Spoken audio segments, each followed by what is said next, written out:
Hi, this is Keeley and Lisa with View Properties, and we are coming live to you today to talk a little bit about hurricane preparedness here in Charleston. First step, go to FEMA.gov and ready.gov. Make sure you know what the government expects and wants you to do in an emergency situation. These resources are there for you and will help you prepare for a hurricane far more than this video ever could. Do not sit and watch the Weather Channel for 24 hours a day. Charleston is always going to be in the cone of uncertainty. Get flood insurance. If you don't have flood insurance already because it's not required, please still get the policy. It's $480 a year for peace of mind. Totally worth it, and it usually takes about 30 days for that policy to get instated, so do it now when there's not a named storm out there. Speaking of which, if you're buying a house or selling a house and you're about to have a closing and there is a named storm out there, a lot of times insurance companies will not write a policy. So go ahead and get it while there's no named storms out there. Now's the time to give your friends a call that live in the upstate or live inland and see if they have a place for you, or start to make your plans if you are required to evacuate for a hurricane or decide to do it on your own. Hey Lisa, it's Keeley. I was just wondering, in the event of a hurricane, could me, my husband, my 3 pit bulls, 2 kids, hamster, and gerbil come stay with you guys in Atlanta? Of course, Keeley. All hotels in an emergency situation are required to take animals. So if you're worried about where you're going to bring your dogs or cats, just know that the law protects you on this and that you cannot be denied a place to stay at a hotel because of your animal.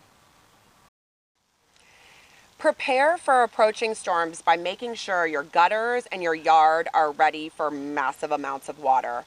Clean out the gutters, clear out your easements. Make sure that your French drains are cleaned. Also, don't forget to bring in any plants or things outside that you have, big pots.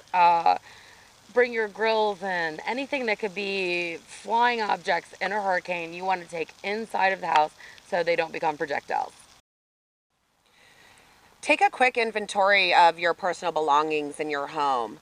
Having a list or a video will really help if you would need to file an insurance claim. Here's a helpful tip. Take the video with your camera or another device and upload that video on a private YouTube link. So should anything happen to your camera, your phone, or anything else, you'll always be able to access that video from any computer that has internet.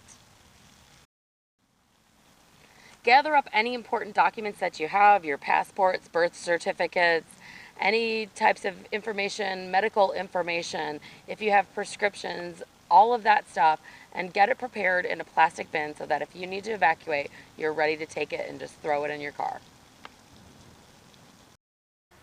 If you do choose to leave, make sure that you unplug all major electronics. Also, take all your stuff off the ground, your shoes, your clothes, whatever it might be. Most importantly, grab all those household cleaners and chemicals from underneath your bathroom and kitchen sinks. Put them on top of your counter so that you're not creating a toxic situation in your house should the home flood.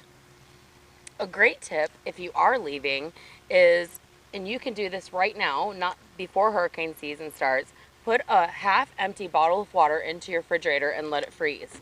Once it freezes, then you take a penny and put the penny inside of the bottle. So when the penny will rest on top of the frozen water. Put the bottle back into your freezer, and if you should evacuate and you don't know a lot of times whether or not you lost power while you were gone during the storm, the best thing to do is to look back at the bottle when you come home, and if the penny has moved down in the water or is all the way down at the bottom, you have lost power to your freezer and your food has begun to be compromised. So you may need to get rid of all that food that's in the freezer. If you do decide to stay and ride out the storm, make sure that you've charged all your devices, have any medication that you might need, and protect your home. Put plywood up over the windows. Make sure you have enough non-perishables and water for you, your family, and your pets. Also, locate that safest place within your home should the storm get really bad. Also, don't forget to go to the ATM, get your cash out, because if there is a hurricane and power and internet go down, credit card machines and ATMs don't function. So cash is king in a hurricane situation. Also, some time-saving and money-saving tips for water, which everyone is going to need, is fill your bathtub up with water.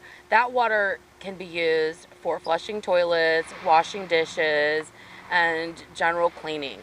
Then you can also get a brand new 20-gallon trash can from Dollar Tree and fill that up with 20 gallons of water, put the lid on it, and safely store that water for other things like drinking or things that you may need should we lose water.